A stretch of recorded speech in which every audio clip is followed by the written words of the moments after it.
ప్రభువుకు అత్యంత ప్రియమైన దేవుని బిడ్డారా, ఇప్పుడు మన ప్రభువును లోకరక్షకుడైన యేసుక్రీస్తు అతి శుభమైన నామమును బట్టి చేరి ఉన్న మీకు అందరికీ పేరు పేరున నా హృదయపూర్వక వందనాలు తెలియపరుస్తున్నానండి.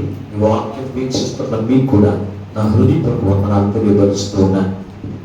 దేవుని మహాకృపను బట్టి మరొక పర్యాయము దేవుని సన్నిధిలోకి నడిపించబడి దేవుని స్తుతించే గొప్ప వాక్యమును, దేవునితో సహవాసం చేసే కృపను మన పరిశుద్ధాత్మ దేవుడు మరొకసారి మనందరికి ఇచ్చినందుకు మనం ఎంతగానో ప్రభువును బట్టి స్తుతించవలసిన వారమే ఉన్నాం, అలాగనే గణపరచవలసిన వారమే ఉన్నాం. ఏది ఏమైనప్పటికీ ఈ సంతోషకరమైన శుభప్రదమైనటువంటి పునరుత్థాన దినములు కొద్ది సమయమును దేవుని యొక్క వాక్యమును మనం నేర్చుకుందాం. దేవుని యొక్క వాక్య ధ్యానము కొరకు నిర్గమాకాండం 30వ అధ్యాయము, నిర్గమాకాండము 30వ అధ్యాయము 30వ వచనాన్ని 31వ వచనాన్ని దేవుని వాక్యముగా మనం నేర్చుకుందాం. మరియు అహరోనును అతని కుమారులను నాకు యాజకులై ఉండునట్లు నీవు వారిని అభిషేకించి ప్రతిష్ఠించవలెను. మరియు నీవు ఇశ్రాయేలీయులతో ఇది మీ తరతరములకు నాకు ప్రతిష్ఠాభిషేక తైలమై ఉండవలెను. చిన్న ప్రార్థన చేసుకుని వాక్యము ధ్యానం చేద్దాం. మహాపరిశుద్ధుడా, మహాకరుడైన తండ్రి, మీకు వందనాలు, స్తోత్ర. ఇంతవరకు తండ్రి పాటల ద్వారా, స్తుతి ఆరాధన ద్వారా, వాక్య పఠనం ద్వారా నీ నామములకు మహిమ తెచ్చుకున్న దేవానికి వందనాలు, స్తోత్ర.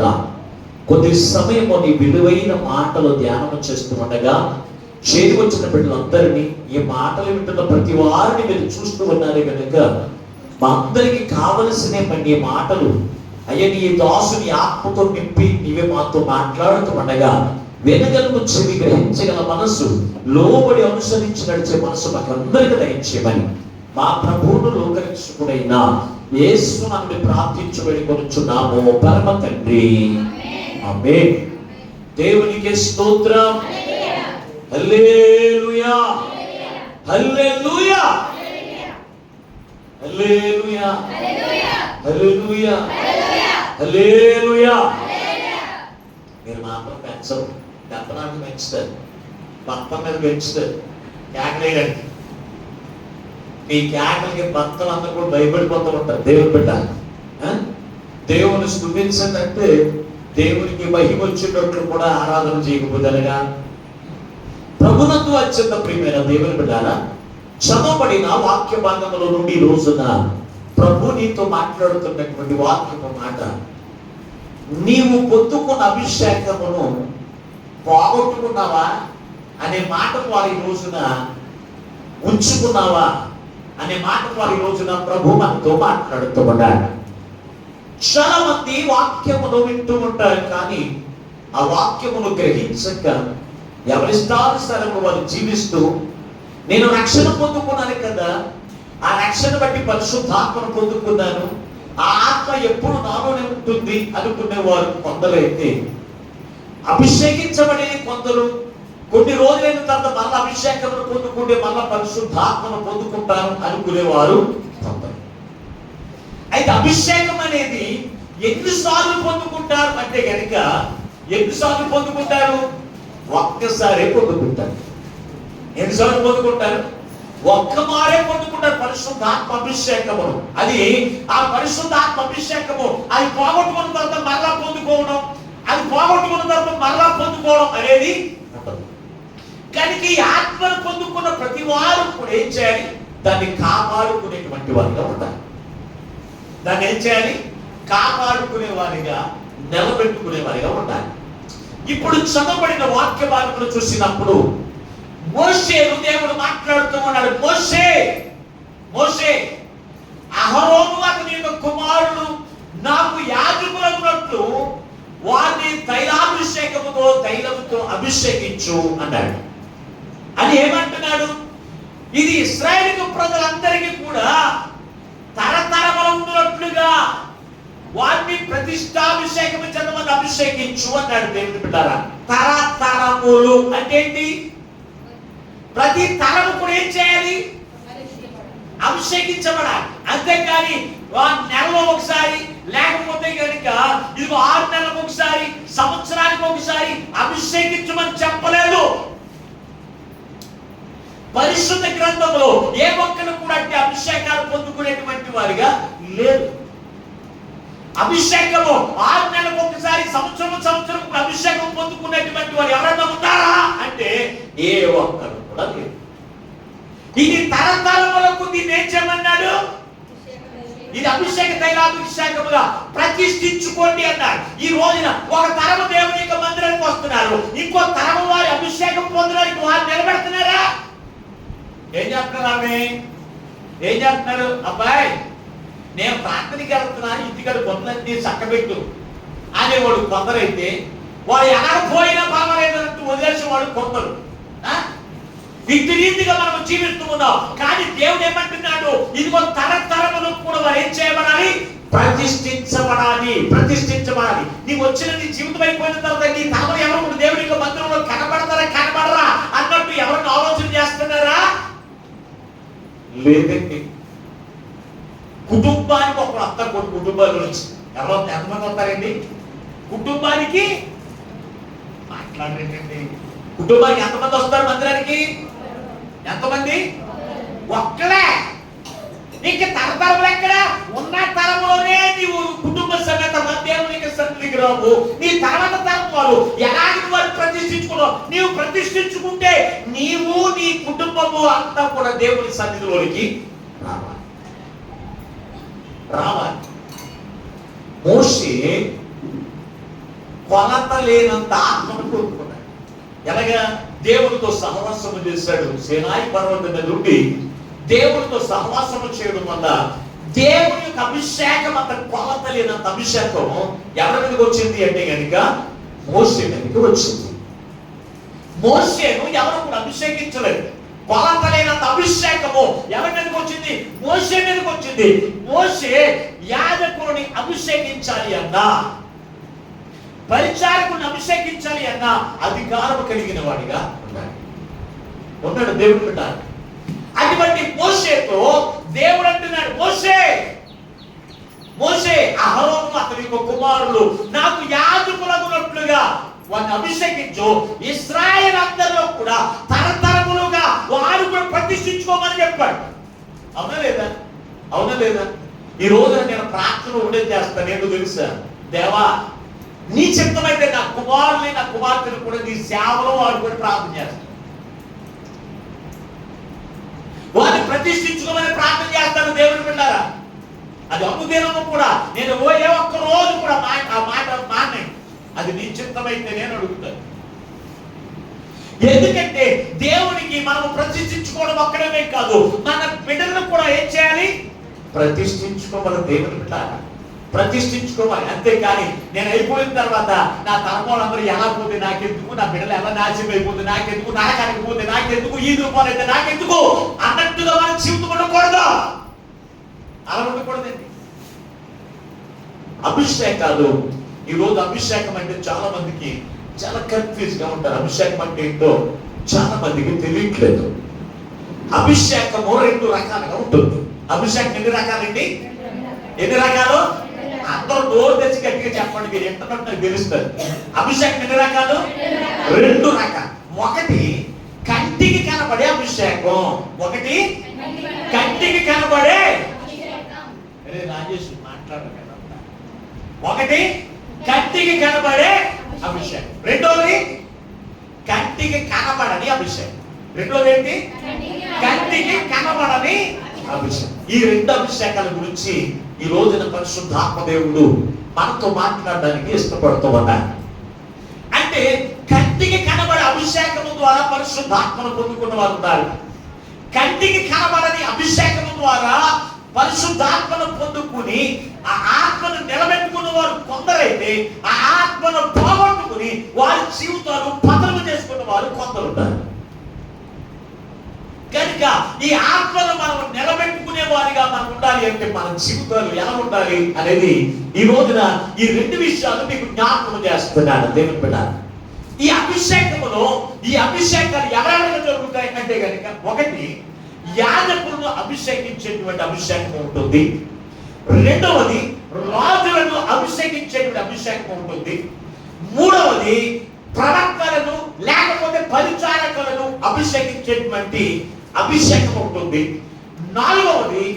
నాలుగవది దేవుని యొక్క ప్రజలను సంఘములను అభిషేకించేటువంటి అభిషేకము కూడా. ఈ 4 అభిషేకాలు కూడా, ఇవన్నీ కూడా అభిషేకంలోనే కేంద్రీకృతమై ఉన్నాయి. దేవుని పెట్టాలి. ఈ అభిషేకం గురించి మీతో నేను మాట్లాడుతున్నాను. ఒకటి, కంటికి కనబడే అభిషేకం ఎలా ఉంటుంది అంటే కనుక సమూయేలు మొదటి గ్రంథము 10వ అధ్యాయము మొదటి వచనం చదువుకుందా. సమూయేలు మొదటి గ్రంథము 10వ అధ్యాయము మొదటి వచనం.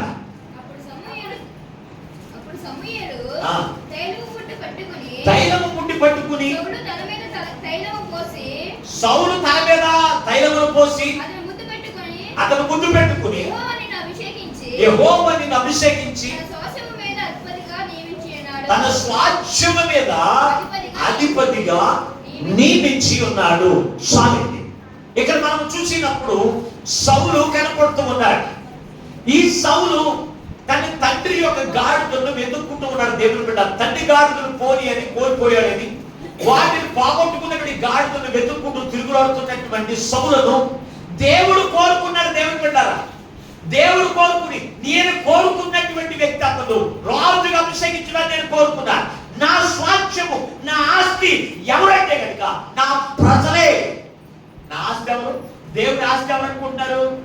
దేవుని ఆస్తి ఎవరు? స్వాస్థ్యం అంటే ఎవరు? స్వాస్థ్యం అంటే ఏంటి? ఆస్తి. కుమారుడు యెహోవాను గ్రహించు స్వాస్థ్యం అన్నాడు. అంటే స్వాస్థ్యం అంటే ఏంటి? ఆస్తి. వారే మీరు పెంచాలి. ఆయన పెంచుకున్నారండి.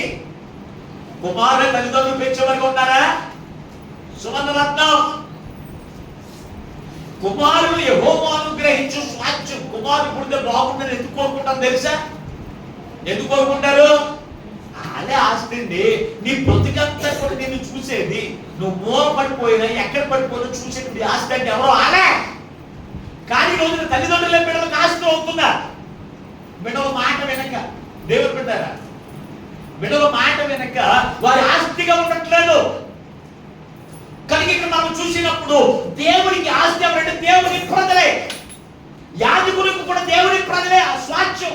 యాజకునికి పని ఏమి ఇవ్వలేదు. ఏమన్నాడు? వారినే నీకు స్వాస్థ్యముగా ఇచ్చాను, ఇదిగో వారి ద్వారా నువ్వు బ్రతకాలి అన్నాడు. నువ్వు నా పని చేసి వారి ద్వారా నువ్వు బ్రతకాలి అని స్వాస్థ్యముగా దేవుని ప్రజలను, దేవుని సేవకులకి దేవుడు ఇచ్చాడు స్వాస్థ్యముగా. వారు స్వాస్థ్యంగా ఉన్నా లేకపోయినా దేవుడు మాత్రం దాని సేవకులు ఏం చేస్తాడు? పోషించుకుంటూనే ఉంటాడు. అలాగే మనం చూసినప్పుడు ఇక్కడ అంటున్నాడు, వారు నాకు స్వాస్థ్యాన్ని నేను మీకు ఏం చేస్తాను, వారిని ఏడడానికి నిన్ను రాజుగా నేను అభిషేకించినప్పుడు సమూయేలు తైలపు కొమ్మను తీసుకుని వచ్చి సౌలు యొక్క తల మీద ఏం చేశాడంటే అభిషేకించాడు. అభిషేకించినప్పుడు సౌలు దేవుని ఆత్మచేత నింపబడి బలమైనటువంటి వాడిగా అయిపోయాడు. బలమైనటువంటి వాడిగా అయిపోయాడు. ఒక ఎద్దును తీసుకుని వస్తే సౌలు దగ్గరికి దాన్ని 4 ముక్కలకి ఇలా చీరేశాడు. ఎద్దుని ఏం చేశాడు? 4 ముక్కలుగా చీల్చి పడేసిలో ఇది పలానా దక్షిణ వైపు తీసుకెళ్ళు, ఇది తూర్పు వైపు పట్టుకెళ్ళన్నాడట. ఎంత బలమైనటువంటి ఎద్దుని చీల్చేశాడంటే అతనికి ఉన్నటువంటి ఆత్మ బలము ఎంత బలముందో చూడండి. ఆ ఆత్మ బలాన్ని అతను పొందుకున్నది ఎవరి ద్వారా తెలుసంట? దేవుని యొక్క అభిషేకము అతను వెనుక వచ్చినప్పుడు అతను బలవంతుడయ్యాడు. అది సౌలు ఎంత బలవంతుడయ్యాడు అంటే కనుక ఎద్దును కూడా చీల్చేంత బలవంతుడే. ఇది కంటికి కనబడేటువంటి అభిషేకం. అతను ఎలా పోగొట్టుకున్నాడు అనేది నేను తర్వాత చెప్తాను. కంటికి కనబడేటువంటి అభిషేకం. రెండవదిగా మనం చూస్తే ఇదే సమూయేలు మొదటి గ్రంథం 16వ అధ్యాయం 12వ వచనం చదవండి.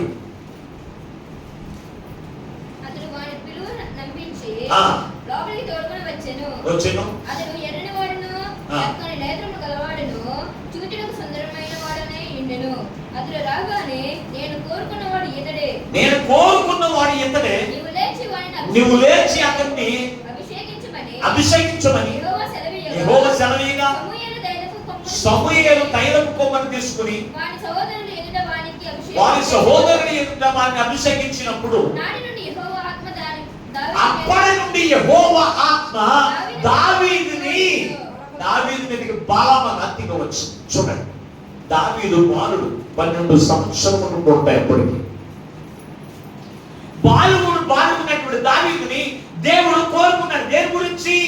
రాజుగా ఉండడానికి దేవుడు కోరుకున్నాడు. ఎలాగంటే ఏమన్నాడు? యెష్షై కుమారుల్లో ఒక కుమారుని రాజుగా ఉండాలని నేను కోరుకున్నాను. సమూయేలు, నువ్వు అతని ఇంటికి వెళ్ళి అతని కుమారుల ఒక కుమారుని నువ్వు అభిషేకించు అని చెప్పాడు. చెప్పినప్పుడు సమూయేలు యెష్షై ఇంటికి వెళ్ళాడు. వెళ్ళినప్పుడు యెష్షై కంగారు పడుతూ ఉన్నాడు. యెష్షై అంటున్నాడు సమూయేలు, ప్రవక్త, నువ్వు క్షేమకరమైన మా దగ్గరికి వచ్చావా, సమాధానకరంగా వచ్చావు అన్నప్పుడు, అయ్యా వచ్చానయ్యా అన్నప్పుడు కూర్చోబెట్టినప్పుడు అంటున్నాడు, నీ కుమారుడు ఒక కుమారుని రాజుగా ఉండడానికి దేవుడు కోరుకున్నాడు, తీసుకురా నేను అభిషేకిస్తానన్నాడు. అప్పుడు యెష్షై అనుకున్నాడు, నా పెద్ద కొడుకు బలంగా ఉన్నాడు, రాజరికానికి 7 అప్పటికే ఈ యెష్షై 7 కొడుకుల్ని కూడా ఏం చేశాడో తెలుసా అంటే రాజు దగ్గర కూర్చోకుండా చేర్చాడు సైనికుల కింద. దావీదును మాత్రం గొర్రెలు కాచుకోవడానికి గొర్రెకాయని పెట్టాడు. పెట్టినప్పుడు ఈ పెద్ద కుమారుడు దేవుడు రాజుగా ఉండాలని కోరుకున్నాడేమో, ఇతను చాలా అందంగా ఉంటాడు అని చెప్పి ఏం చేశాడు తెలుసా? పెద్ద కుమారుని సింగారించి తీసుకొచ్చాడంట. తీసుకొచ్చినప్పుడు ఇతనే దేవుడు కోరుకున్న వాడైతే సమూయేలు అతని దగ్గరికి వెళ్తూ ఉండగా దేవుడు మాట్లాడుతున్నాడు, సమూయేలు నువ్వు పై రూపంలో చూడొద్దయ్యా, నేను అంతరంగంలో చూసే దేవుడు కనుక నువ్వు పై రూపం చూసి అతను అభిషేకం నేను కోరుకున్నవాడు అతను కాదు. వెంటనే యెష్షై అన్నాడు, దేవుడు కోరుకున్నవాడు ఇతను కాదు, ఇతను పక్కకి ఇంకొకటి తీసిరాకాడు. అలాగే 7 కొడుకుల్ని కూడా తీసుకువచ్చాడు.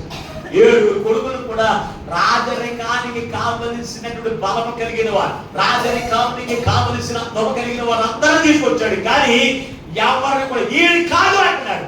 అప్పుడు సమూయేలు అనుకుంటాడు, ఇదేంటి 7 కొడుకు కూడా తీసుకొచ్చాడు కదా, తీసుకొచ్చిన తర్వాత ఏం నేను కోరుకోలేదంటే యెష్షై కొడుకు దగ్గర కోరుకున్నాడు అని చెప్పి అడిగినప్పుడు అడుగు సమూయేలు నువ్వు యెష్షైని అడుగు అని అడిగినప్పుడు యెష్షైని అడుగుతున్నాడు. ఇదిగో ఇంకా నీకేమైనా కొడుకులు ఉన్నారా అబ్బాయి అని అడిగితే ఉన్నాడయ్యా ఒక కొడుకున్నాడు.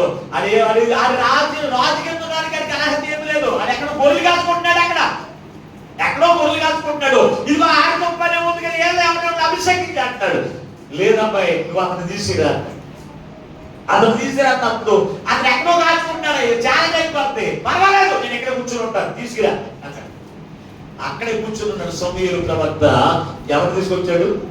దావీదును తీసుకువచ్చినప్పుడు దావీదు లోపలికి వస్తూ ఉండగానంట దేవుడు మాట్లాడుతున్నాడు సమూయేలుతో, నేను కోరుకున్నవాడు ఇతడే, అతను అభిషేకించు అన్నాడు. అతను అభిషేకించినప్పుడు ఇతడు ఎర్రని వాడు, మంచి నేత్రములు కలిగిన వాడు, చక్కని నేత్రములు కలిగిన వాడు, చురుకైన వాడు, అర్థమైనటువంటి వాడు.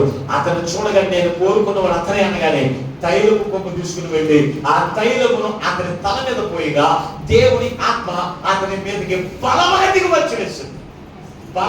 వచ్చి వేసింది. ఈ ఆత్మ చేతనే ఏం చేశాడు దావీదు అంటే కనుక గొలియాతును చంపగలిగాడు. దేవుని బిడ్డారా, ఈ ఆత్మ చేతనే గొలియాతును చంపగలిగాడు. సింహమును 2 ముక్కలుగా చీల్చివేశాడు. ఇదిగో ఎలుగుబంటిని నోటిని ఎడదీసి అమ్మను పడేసినటువంటి బలం ఏమిటి అంటే కనుక దేవుని ఆత్మ బలం. అంటే దేవుని ఆత్మ చేత శత్రువైనా కానీ లేకపోతే ఎటువంటిది నిన్ను హాని తెచ్చే దేన్ని కూడా జయించేటువంటి శక్తి దేవుని యొక్క ఆత్మలో ఉంది.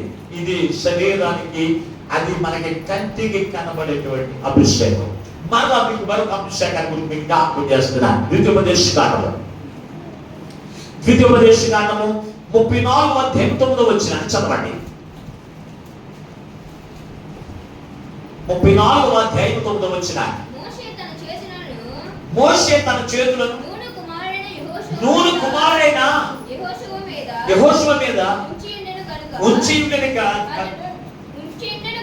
కనుక అతను జ్ఞానాత్మ పూర్ణుడాయను. కాబట్టి ఇశ్రాయేలు అతని మాట విని యెహోవా మోషేకు ఆజ్ఞాపించినట్లు చేసిరి. చాలు, దేవునికి స్తోత్రం. ఇక్కడికి మరొక మాట మీకు జ్ఞాపకం చేస్తున్నాను. ఆఖరి ఆఖరి వరకు వాక్యములు వినండి. మీకు అర్థం అవ్వాలంటే ఆఖరి వరకు వాక్యములు వింటే మీకు తప్పనిసరిగా అర్థం. ఇక్కడ మనం చూసిన మరొక అభిషేకం ఉంది. మోషేను దేవుడు అంటున్నాడు, మోషే తర్వాత యాజకత్వం చేయడానికి యెహోషువను దేవుడు కోరుకుని యెహోషువను అభిషేకించమన్నప్పుడు మోషే తైలం తీసుకొచ్చి అభిషేకించలేదు. తైలం తీసుకొచ్చి అభిషేకించలేదు. ఏం చేశాడు? యెహోషువ తల మీద చేతుల నుంచి ఇదిగో దేవునికి అభిషేకం నువ్వు పొందుకో అన్నప్పుడంట దేవునికి అభిషేకం అతని మీద ఎందుకు వచ్చింది? అతడు జ్ఞానాత్మను సంపాదించు, జ్ఞానాత్మ పూర్ణుడై దేవుని యొక్క ఆత్మ చేత మాట్లాడుతున్నప్పుడంట ఇశ్రాయేలందరూ కూడా దేవుని మాటలు ఇతను ఎందుచ్చారని అతను ఏం చేశారంట, వాళ్ళందరూ కూడా మోషేను అంగీకరించినట్లుగా, మోషే మాట విని నడుచుకున్నట్లుగా యెహోషువ మాట కూడా విని వారందరూ కూడా నడుచుకున్నారు. ఇది కూడా కంటికి కనబడేటువంటి అభిషేకం. ఇది యాజకత్వాన్ని చేయడానికి ఉపయోగపడేటువంటి అభిషేకం. మరొక మాట మీకు జ్ఞాపకం చేస్తున్నాను. అపోస్తుల కార్యముల గ్రంథం, అపోస్తుల కార్యముల గ్రంథం మీరు చూడగలిగితే 19వ అధ్యాయంలో వచ్చిన 6వ వచనం చదవండి ఒకసారి. తరువాత పౌలు వారి మీద చేతులుంచగా పరిశుద్ధాత్మ వారి మీదకి వచ్చేను. అప్పుడు వారు భాషలతో మాట్లాడుతూ ఇక్కడ మనం చూసినప్పుడు అపోస్తలుడైన పౌలు కొరింథీ నుంచి ఎఫెసీ సంఘానికి వచ్చాడు, ఎఫెసీ ప్రాంతానికి వచ్చాడు. ఇక్కడ ఉన్న వారు అందరూ కూడా బాప్తిసం పొందిన వాళ్ళే. ఎక్కడ ఉన్న వాళ్ళు? ఎఫెసీ అనేటువంటి ప్రాంతంలో ఉన్న మొదటి వచ్చినప్పుడు ఇంటికి వెళ్తా చదువుకోండి. ఎఫెసీ ప్రాంతంలో ఉన్న వారందరూ కూడా బాప్తిసం పొందిన వాళ్ళే. అక్కడ అపోస్తలుడైన పౌలు దేవుని ఆత్మ చేత వారితో మాట్లాడుతున్నాడంట. మాట్లాడుతుంటే ఏంటి ఎలా మాట్లాడుతున్నాడు అనుకుంటారంట. అప్పుడు అన్నాడంట అపోస్తలుడైన పౌలు, మీరు పరిశుద్ధ ఆత్మను పొందుకున్నారా అని అడిగాడంట. మీరు పరిశుద్ధ ఆత్మను పొందుకున్నారా అని అడిగాడు. అడిగితే ఏమన్నారు తెలుసా? అసలు పరిశుద్ధాత్మ అంటే ఎవరు? పరిశుద్ధాత్మ అంటే ఏంటో మనకు తెలియదే అన్నారంట. పరిశుద్ధాత్మ అంటే ఏంటో మనకు తెలియదే అన్న. మరి మీరు బాప్తిసం దేని వల్ల పొందుకున్నారు అంటే, యాహారి గారు మాకు బాప్తిసం ఇచ్చాడు, పాప క్షమాపణ నిమిత్తం బాప్తిసం ఇచ్చాడు. అది ఉంటే మాకు తెలుసు, బాప్తిసం పొందుకున్నాం మేము అంటే. పరిశుద్ధాత్మను పొందుకోలేదా? బాప్తిసం అంటే పరిశుద్ధాత్మ బాప్తిసం నేను పొందుకోలేదు అన్నారు. అప్పుడు అపోస్తలుడైన పౌలు వారి మీద ఒక్కొక్కరి మీద చేతుల నుంచి అభిషేకించగా దేవుని యొక్క అభిషేకము వారి మీద దిగి వచ్చింది. వారు ఏం చేశారంట? భాషలతో మాట్లాడసాగారు. ఈ రోజున చాలా మంది దేవుని ఆత్మ చేత మాట్లాడేటువంటి వారు ఏం చేస్తారు తెలుసా? హేళన చేసేటువంటి వారు చాలా మంది ఉన్నారు. హేళన చేసేటువంటి భక్తులు, హేళన చేసేటువంటి యాజకులు చాలా మంది ఉన్నారు. దేవుని బిడ్డలారా, దేవుని ఆత్మ చేత మాట్లాడుతున్న అపోస్తలుడైన పౌలుని హేళన చేసి, ఇది కూడా కంటికి కనబడేటువంటి అభిషేకమే. అపోస్తలుడైన పౌలు ఎవరి మీద కూడా తైలం పోసినట్లు, తైలం తీసుకుని వారి తల మీద పోసినట్లు ఎక్కడైనా ఉందా? ఎక్కడ కూడా. దేవుని బిడ్డలారా, మీరు ఆలోచన చేయండి. ఇప్పుడు వరకు మీకు చూపించేటువంటి 4 అభిషేకాల గురించి మీతో మాట్లాడుతూ ఉన్నారు. మరొక అభిషేకం ఉంది. ఒకసారి మీరు చూడగలిగితే పరిశుద్ధ గ్రంథంలో ఇందాక చదివినటువంటి సంఖ్యాకాండం ఒకసారి చూడండి. సంఖ్యాకాండం 11వ అధ్యాయం 25వ వచనం. సంఖ్యాకాండము మేఘములో దిగి అతనితో మాట్లాడి అతని మీద వచ్చిన ఆత్మను ఒక పాలు ఆ 70 మంది పెద్దల మీద ఉంచెను. కావున ఆత్మ వారి మీదకి నిలిచినప్పుడు వారు ప్రవచించని కానీ మరి ఎప్పుడు కూడా వారు ఏం చేయలేదంట? ఇక్కడ మనం చూసినప్పుడు ప్రవచించడానికి సహకారం చేసేటువంటి సహకారం మీద దేవుని యొక్క ఆత్మ అభిషేకం. మోషే అయ్యా ఈ ప్రజలందరూ ఇప్పుడు నడిపించడానికి ఏమన్నా నేను కన్నానా? నేను పోషించడానికి అవసరం తెచ్చని నేను కన్నానా? వీళ్ళందరినీ నా వలకాలు నడిపించడం అన్నాడు. అప్పుడు మోషేతో దేవుడు అన్నాడు, 1000 మందికి ఒక్కరిని పెట్టుకో, ఎవరిని? పరిశుద్ధులను, లక్షకొండితనం కాని వారిని, దైవాసక్తి కలిగిన వారిని. నువ్వేం చెయ్యి? 1000 మందికి ఒక్కరిని, 100 మందికి ఒక్కరిని, 50 మందికి ఒక్కరిని, 10 మందికి ఒక్కరిని పెట్టుకో. మన శుక్రవారం వాక్యం ఉద్వేగం దేవుడు మాట్లాడాడు. వచ్చిన వారికి తెలుస్తుంది దేవుడికి స్తోత్రం, రాని వారికి తెలవదు దేవుడికి స్తోత్రం. ఏదేమైనప్పటికీ కూడా అలా పెట్టుకో. వారిని పిలిచి నీవు పొందుకున్న కొలత లేని ఆత్మను పొందుకున్నావు కదా, ఆ ఆత్మాభిషేకంలో ఒక్కొక్క పాలు ఒక్కొక్కరి మీద విడుదల చేయి అన్నారు.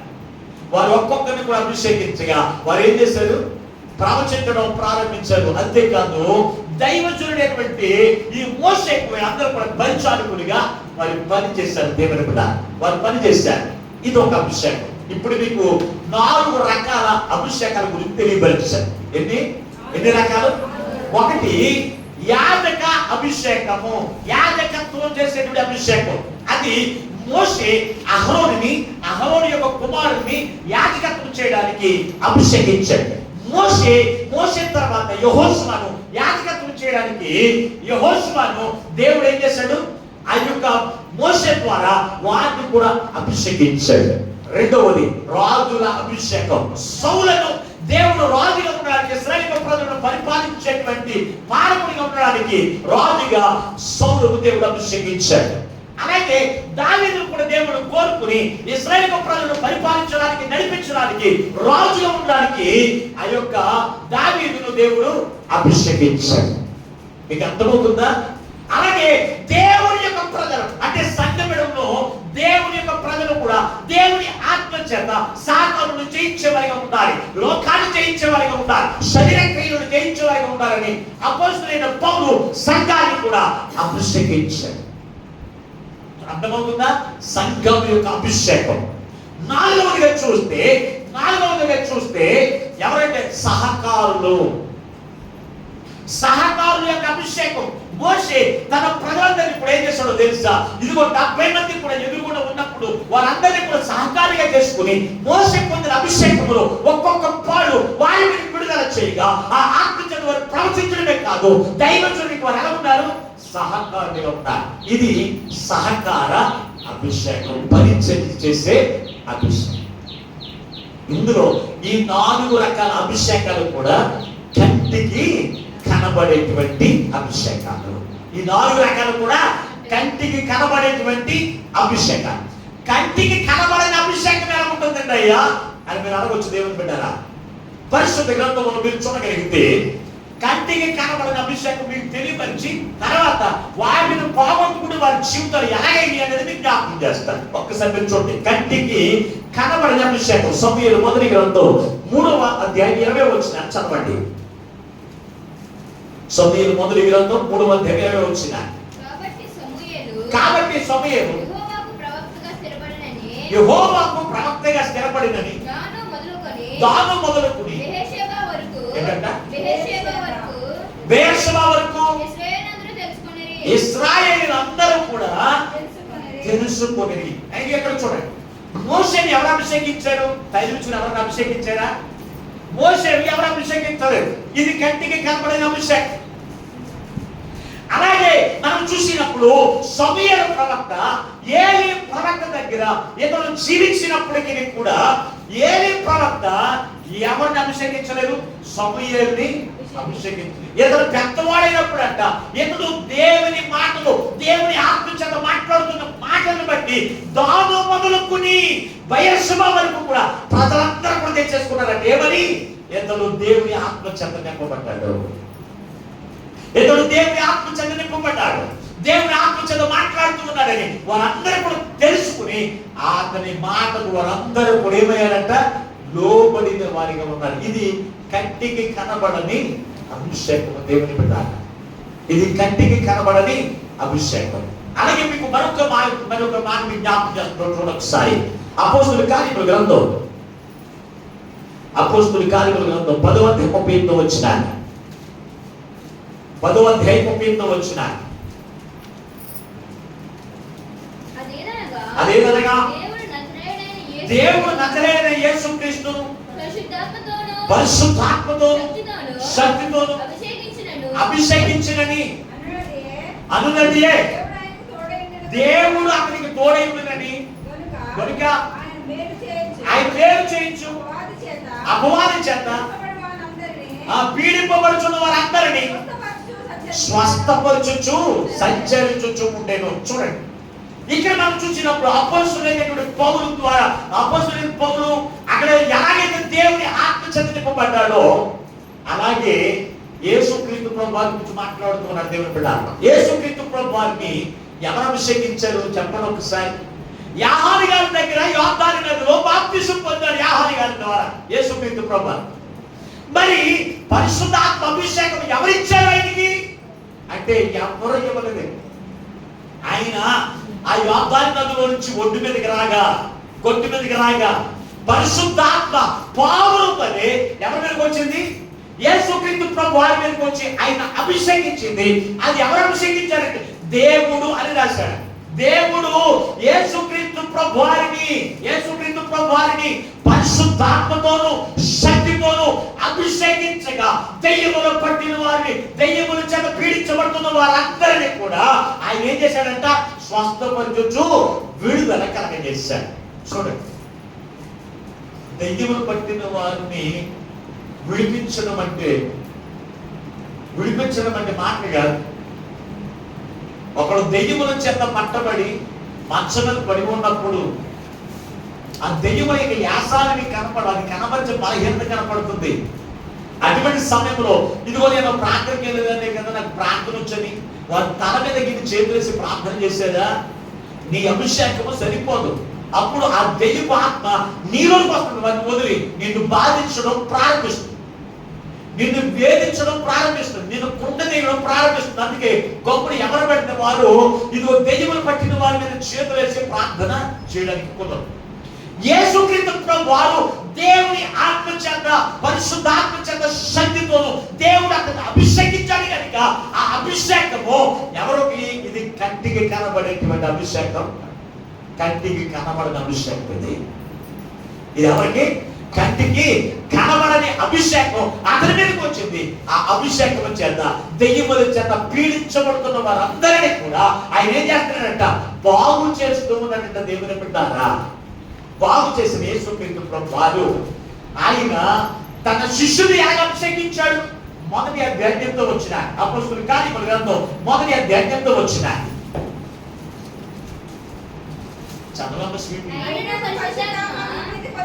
పరిశుద్ధాత్మ నీ మీదకి వచ్చినప్పుడు మీరు శక్తి నొందుదురు గనుక అన్నాడు. చూడండి, యేసుక్రీస్తు ప్రభు వారి చేత ఎన్నిక చేయబడిన అపోస్తలులైన వారు, దేవుని చేత ఏర్పరచబడిన అపోస్తలులైన వారిని ఎవరు అభిషేకించారు? ఎవరైనా ధైర్యం వేసి అభిషేకించారా? లేదు. మరి ఏం చేశారు? మీరు పై నుండి శక్తి పొందు వరకు అన్నాడు దేవుని బిడ్డ. అప్పుడు అందరూ ఏం చేశారు? మేడగా 120 మంది కలిసి దేవుని ఆత్మ పొందుకోవడానికి దేవుని ఆరాధన చేస్తుంటే పరిశుద్ధాత్మ అగ్ని వలె దిగువచ్చు వేసి అగ్ని 4 బాధిపోబడినట్లు ఒక్కొక్కరిని తాకగా పరిశుద్ధాత్మ శక్తివంతులయ్యారు. అర్థమవుతుందని వాక్యం. పరిశుద్ధాత్మ అంటే ఎవరు? అగ్ని.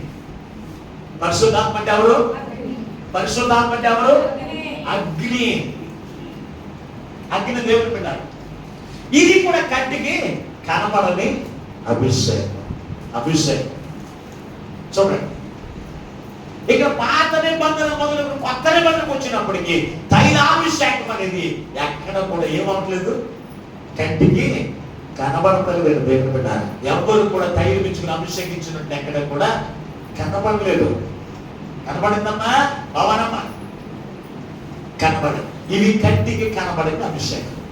ఈ కంటికి కనబడిన అభిషేకం పొందుకున్న వారు పోగొట్టుకున్న వారి జీవితాలు ఎలాగైంది?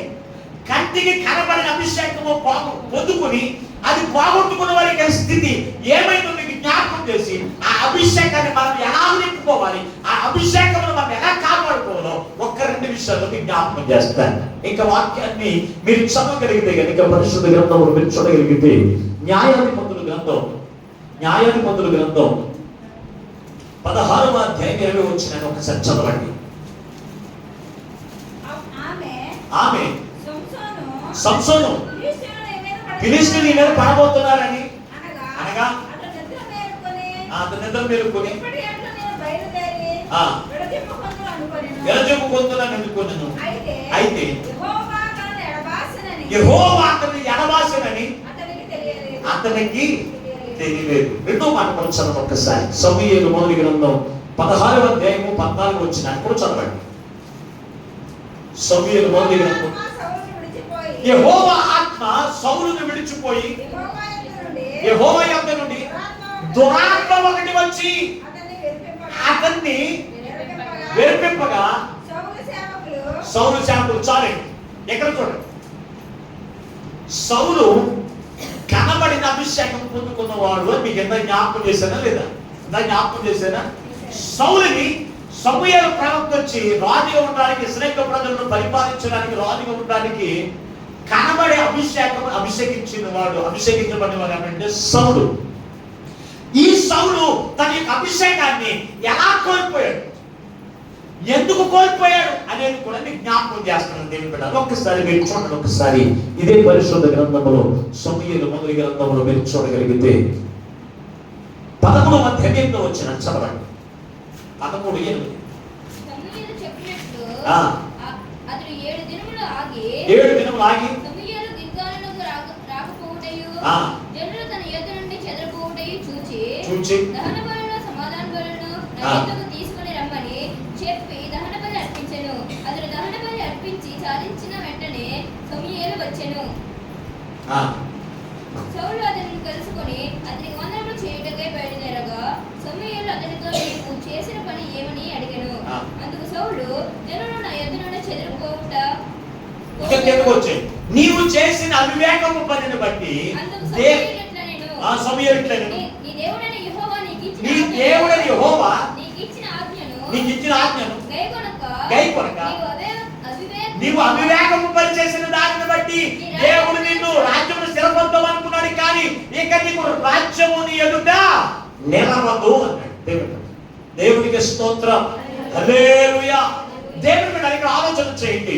సౌలు దేవుని యొక్క ఆత్మను కోల్పోవడానికి గల కారణం ఏమిటంటే కనుక దేవుని ఆజ్ఞలను హృదయంలో ఉంచుకోకపోవడమే. హృదయంలో ఉంచుకోకపోవడమే, దేవుని యొక్క మాటలు హృదయంలో ఉంచుకోకపోవడమే. దేవుని బిడ్డ, దేవుని యొక్క వాక్యము మన హృదయంలో లేకపోతే మనం ఏం చేస్తాం? అవివేకపు పనులు చేస్తాం. దేవుని బిడ్డారా. అందుకే వాక్యము మనలో ఉంటే ఆ ఆత్మ ఏం చేస్తుంది తెలుసా? పరిశుద్ధాత్మ దినదినము కూడా వెలుగుతూనే ఉంటుంది. అంటే దీపానికి ఏం కావాలి అంటే నూనె కావాలి, అవునా? ఒక దీపం వెలగాలంటే ఏముండాలమ్మా? నూనె లేకపోతేను నూనె అయిపోయింది అనుకో, నూనె వెలిగించేసిన తర్వాత, దీపం వెలిగించిన తర్వాత నూనె అలాగే ఉండిపోద్దా? ఏం చేస్తే కొంచెం అయిపోతుంది. మళ్ళీ ఏం చేద్దాం? నూనె పోసుకుంటే ఎలుగుతుంది. అయిపోయి వచ్చినప్పుడు అదే జాయిగా ఎలుగుతుంది. అయిపోయిందని మొత్తం అయిపోయిందని ఏం చేస్తే అయిపో, అవునా లేదా? అలాగే పరిశుద్ధాత్మ కూడా అలాగే కోల్పోతారంటే దేవుని బిడ్డ. 119వ కీర్తన 130 వచ్చాను ఒకసారి చదవండి. 119వ కీర్తన 130 వచ్చాను. నీ వాక్యము వెల్లడి అవ్వగానే అవునుతోనే వెలుగు కలుగును. సారీ, 11వ చరణం కూడా చదవండి. 119వ కీర్తన. నీ ఎదుట నేను పాపము చేయకుండానట్లు నా హృదయములో నీ వాక్యమును నింపుకొని ఉన్నాను అన్నాడు దేవుని బిడ్డ. అంటే ఇక్కడ చూడండి, దేవుని యొక్క అక్కడ దావీదు భక్తుడు పలుకుతున్న మాట ఏంటో తెలుసా? నీ వాక్యము వెలగానే నేనేం చేస్తున్నానంట? వెలుగుపోతున్నాను అంటాడు. అంటే వాక్యం ఏమై ఉంది? నూనె. వాక్యమును నింపుకోవాలి మన హృదయంలో. వాక్యము చేత నింపబడలేకపోతే నీవు పొందుకున్న పరిశుద్ధాత్మ ఏమైపోతుంది తెలుసా? నీలో నుంచి బయటికి వెళ్ళిపోతుంది. అప్పుడు దురాత్మ వచ్చి నీలో ఉంటుంది. నీ జీవితాన్ని, నీ కుటుంబాన్ని, నీ ఉద్యోగాన్ని, నీకున్న సమస్తమును కూడా నాశనం చేసేటువంటి పరిస్థితుల్లో నీకు ఏర్పడుతుంది. అందుకే దావీదు భక్తుడు అంటాడు, 23వ కీర్తన అంటాడు, ఇదిగో నా గిన్నె నిండి 5వ వచనం అంటే 5వ వచనంలో నా గిన్నె నిండి పొర్లుచున్నది అంటాడు. ఏమన్నాడు? నీవు నూనెతో నా తలంటి ఉన్నావు, నా గిన్నె నిండే. ఏంటి నూనెతో తలంటితే? నూనెతో తలంటితే ఈ నూనె ఎక్కడికి వెళ్తుంది? గిన్నెలోకి వెళ్తుందంట. ఎక్కడికి వెళ్తుంది? గిన్నె దేనికి సాదృశ్యం అంటే హృదయంలోకి వెళ్ళాలి. చాలా మంది ఏంటంటే తన మీద అభిషేకించుకుంటారు. ఈ తన మీద నుంచి హృదయంలోకి రానివ్వరు. వాక్యమే నూనె. వాక్యమే నూనెకి సాదృశ్యంగా ఉంది. కొందరైతే అభిషేకం ఎప్పుడెప్పుడు ఉంటుంది? సంవత్సరానికి ఒకసారి 2 చోట్ల ఉంటాయి. కొన్ని చోట్ల ఎప్పుడెప్పుడు 31st నైట్ తైలాభిషేకం చేస్తారు. కొందరు తైలాభిషేక పండుగ చేస్తారు. తైలాభిషేక పండుగ చేస్తారు. ఇప్పుడు ఈ 2 రోజులే మనకి అభిషేకం ఉంటుంది. ఈ అభిషేకము పైకి కనబడేటువంటి అభిషేకం. ఈ అభిషేకము హృదయంలోనికి రానివ్వదు.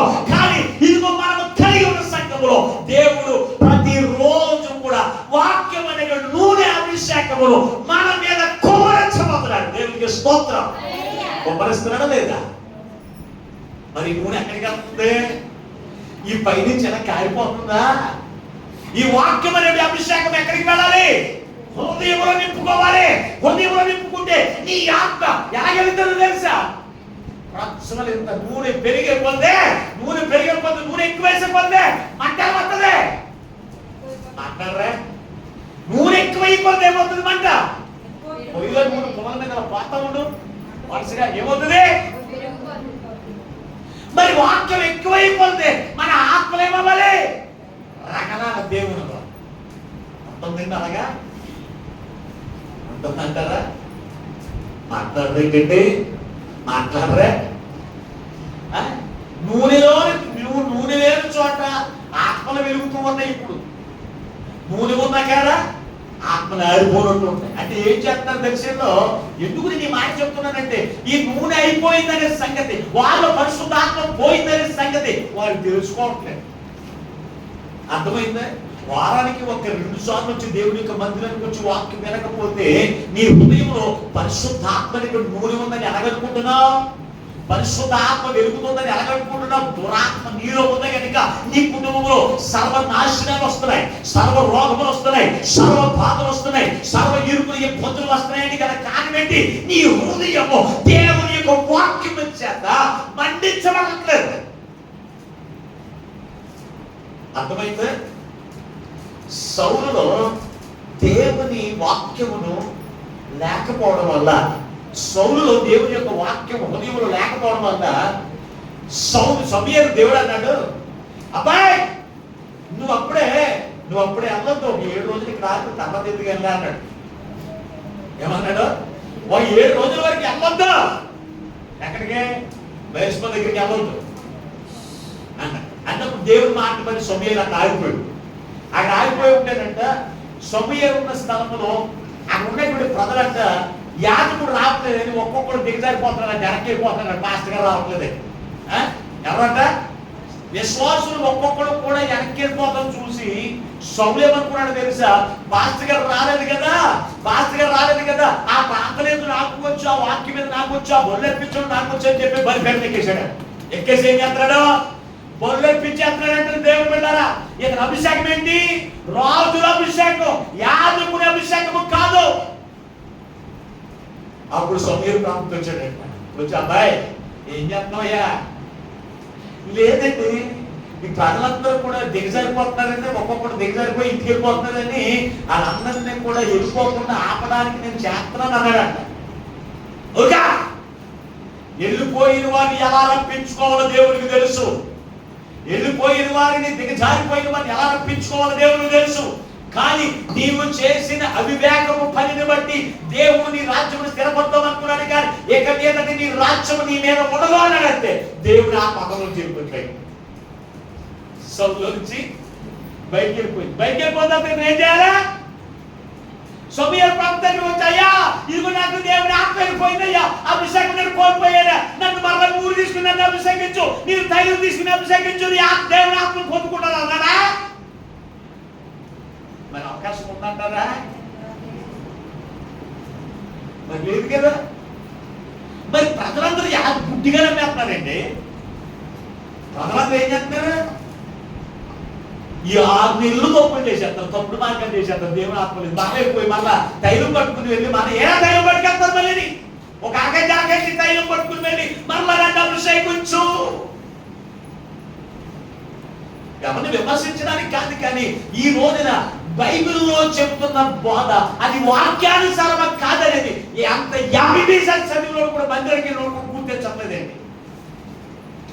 చదువుకున్న వాళ్ళని గుర్తెరిగితే అటువంటి ఒక్కర బోధలు ఉండవు. దేవుడు బిడ్డారా, అక్కడ చూసినప్పుడు అతనిలోంచి దేవుని ఆత్మ వెళ్ళిపోగా దురాత్మ అతనిలోకి ప్రవేశించాడు అన్నాడు. అవునా లేదా? దురాత్మలోకి వచ్చే తన జీవితంలో రాజుగా ఉండేవాడు ఏమైపోయాడు, మళ్ళా ఏమైపోయాడు, గద్దుగా అసలు స్థితిలోకి వెళ్ళిపోయాడు. మరి ఎక్కడికి వెళ్ళిపోయాడు? ఎందుకు పనికి రాని జీవితాన్ని అతను పొందుకున్నాడండి. కదా కారణము దేవుని వాక్యం చేత నింపబడకుండా మనని వాక్యం అతను హృదయంలో ఉంటే ఏం చేయదు, అతని పాపంలోకి వెళ్ళగలదు. అందుకే దావీదు భక్తుడు తెలివైన వాడు కనుక ఆ వాక్యం అతని హృదయంలో ఉంది కనుక అదేమంటాడు తెలుసా, నీ వాక్యము ఒక్కసారి వెలుగురా, నీ వాక్యం ప్రజ్వలింపగా నా ఆత్మ ఏమైపోతుంది, వెలుగుపోతుంది కనుక ఇదిగో నీ వాక్యము నేను పాపము చేయకుండానట్లు నీ వాక్యము నా హృదయంలో ఏం చేశాను అంటాడు, నింపేసుకున్నాడు. మనకి నీవేం నింపుకున్నా, ఆస్తులన్నీ బీరువాలో నింపుకోవడం కాదు. ఏంటది? ఆస్తి పాస్తులు బీరువాలో నింపుకోవడం కాదు. దేని నింపుకోవాలి? జ్యోతి వాక్యం నింపుకోవాలి నీ హృదయం నిండా.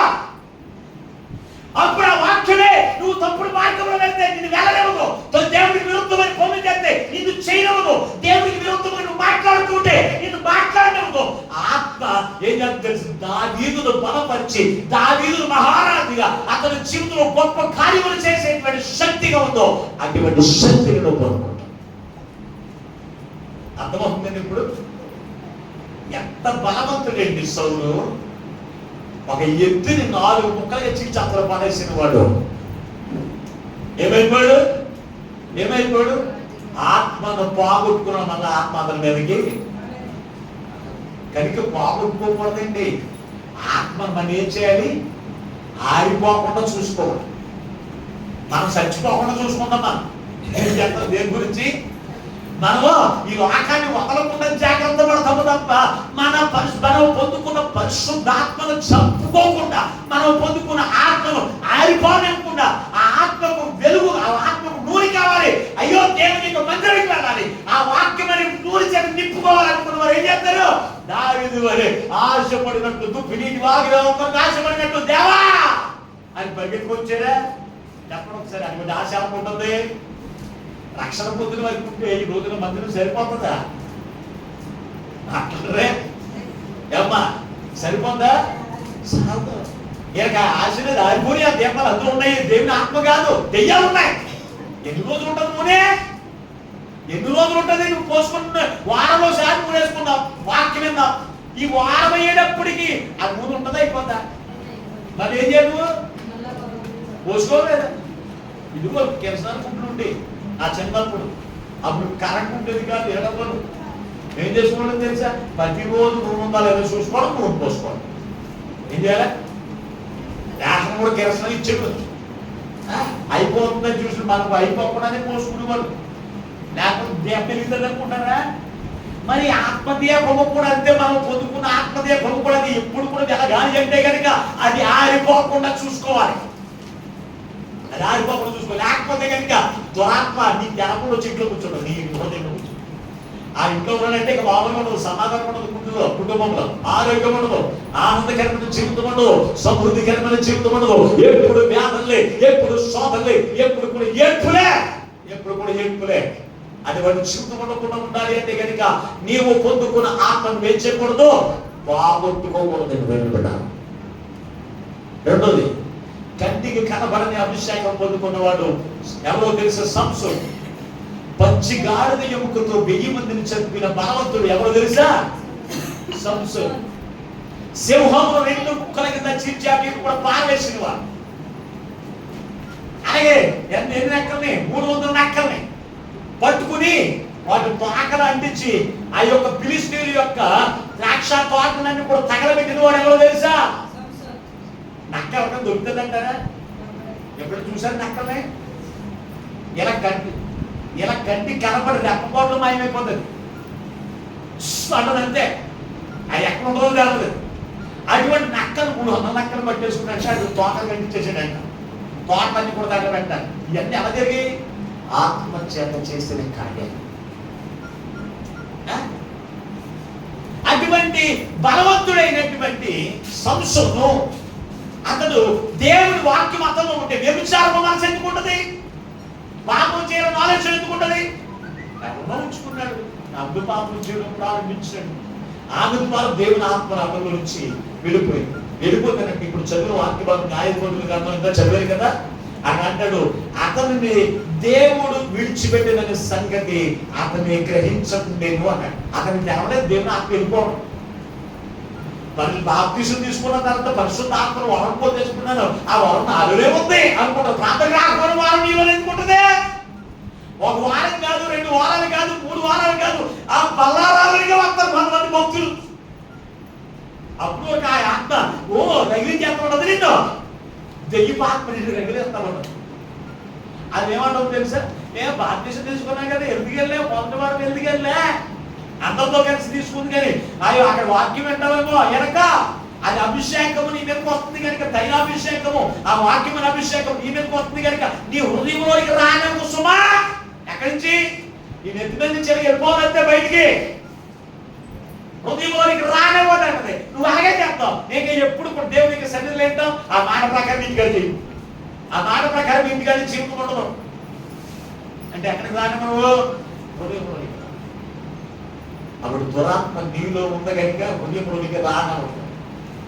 కనుక దేవుని బిడ్డారా, ఈ రోజున ప్రభు నీతో మాట్లాడుతున్నటువంటి వాక్యపు మాట, నువ్వు పొందుకున్న అభిషేకమును నిలబెట్టుకున్నావా, పోగొట్టుకున్నావా? ఇన్ని రోజులు ప్రశ్న వేస్తున్నాడు. పోగొట్టుకుంటే మళ్ళా రాదండి. ఆనాడు సంసోనైతే దేవుని యొక్క ప్రణాళికను, దేవుని యొక్క చిత్తమును, ఫిలిష్తీయుల నాశనమును కొరకు పుట్టినవాడు కనుకనే అతను చనిపోయే ముందు దేవతలో పెట్టినప్పుడు అన్నాడు, దేవా ఒక్కసారి నీ ఆత్మను పంపించయ్యా, నీ చిత్తము నేను నెరవేరుస్తాను అన్నాడు. కనుక దేవుని యొక్క చిత్తము నెరవేర్చడానికి ఒక్కసారి అతని మీదకి ఆత్మ మరలా పంపాడు. ఆ ఒక్కసారి పంపాడు. పంపిన వెంటనే ఆ 2 స్తంభాలకు నేను నాకనే అక్కడ ఉన్నటువంటి ఫిలిష్తీయులు అందరూ కూడా నాశనం కొరకు పుట్టాడు. కనుక అందరూ నాశనం అయిపోయి వాళ్ళతో కలిసి సంసోను కూడా ఏమైపోయాడు. ఆ ఒక్కసారి వచ్చింది. రెండోసారి ఆత్మ ఇంకెవరికి కూడా రెండోసారి ఆత్మ వచ్చినట్టు ఎక్కడా కూడా లేదు. పోగొట్టుకున్న ఆత్మ ఎవరికైనా మరలా వచ్చినట్టు ఎక్కడన్నా ఉందా బైబిల్లో? కనుక ఆత్మను పోగొట్టుకోకూడదు. అంతేగాని ఇదిగో ఇప్పుడు అభిషేకించారు, లేకపోతే మళ్ళీ 6 నెలలు అయిపోతుంది మళ్ళీ ఫాస్ట్ గా నన్ను అభిషేకిస్తారని చూడక నేను అలాగే అభిషేకించేవాడు కాదు. ఎవరికైనా సరే రక్షణ ఇచ్చిన తర్వాత, బాప్తిసం ఇచ్చిన తర్వాత మన దేవుడు ఇంకో మందిరం తీసుకొచ్చి వారిని మనం అభిషేకించి వారికి పేరు పెట్టి ఏం చేస్తాను? మరలా నీళ్ళు అభిషేకించను. ఏం చేయను? నేను అభిషేకించను. నీకు నువ్వు పొందుకున్న అభిషేకాన్ని నీకు నువ్వే కాపాడు. అది ఆరిపోకుండా చూసుకో బాధ్యత ఎవరిదే? చెప్పండి. తల్లిదండ్రులు ఆస్తి ఇస్తారు, 2 ఎకరాలు పొలం ఇస్తారు.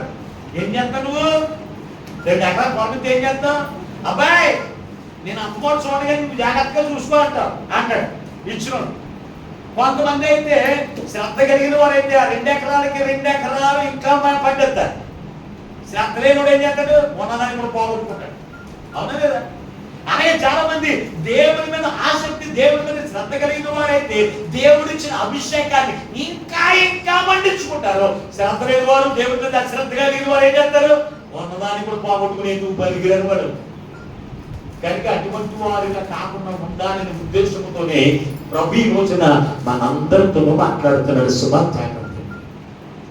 జాగ్రత్త. దేవుని అభిషేకించాడు. ఆ అభిషేకం నిలబెట్టుకోవాలంటే దేవుని యొక్క వాక్యమైన నూనె నీ మీదకి ప్రోక్షిస్తున్నాడు. ఆ సిద్ధులలో నూనె ఎవరైతే ఉంటాయో, ఆ సిద్ధుల్లో నూనె ఎవరికైతే ఉంటుందో, ఆ అభిషేకము ఎవరి హృదయంలో అయితే ఉంటుందో వారే రాజులకు రాజుగా, పెద్ద కుమారుడిగా వచ్చిన యేసుక్రీస్తు ప్రభువారు ఆ సిద్ధుల్లో నూనె ఉన్న వారిని లోపలికి తీసుకుని వెళ్తారు పరలోక రాజ్యంలోకి. శుద్ధుల్లో నూనె అయిపోయిందాక ఇప్పుడు తెచ్చుకోవడానికి పాస్టర్ గారు వాక్యం చెప్తారేమో, ఆ వాక్యం మీరేసి మనలో వచ్చేస్తారంటే మీ దగ్గరికి నేను మనలో లోపలికి తీసుకోమని అంటే కుదరదు, అక్కడ అవకాశం ఉండదు. అప్పుడు నింపుకోవడానికి ఎక్కడ ఉంటాడు నీకు పాస్టర్ గారు చెప్పండి? రప్ప బాటలో వచ్చేస్తాడైనా అనుకుని వెళ్ళి వచ్చాడు, అప్పుడే తీసుకుని వెళ్ళిపోతాడు. నీ గురించి వాక్యం చెప్తే ఆ పాస్టర్ గారు అక్కడ ఉండాలి కదా. నీ సిద్ధులున్న వాక్యం నింపుకోవడం నేను ఇప్పుడు చెప్పడం పాస్టర్ గారు 2 గంటలు వింటానండి అంటే కుదరదు, అక్కడ అప్పుడు కుదరదు. కానీ ఇప్పుడు నువ్వేం చేయాలి? వాక్యం దొరికినప్పుడు నువ్వు పోగొట్టుకోకూడదు. ఆ వాక్యం నీ హృదయమును నింపుకో. ఆ వాక్యమును బట్టి నీ ప్రవర్తన, నీ క్రియలు సరి చేసుకుంటూ నువ్వు ముందుకు కొనసాగు.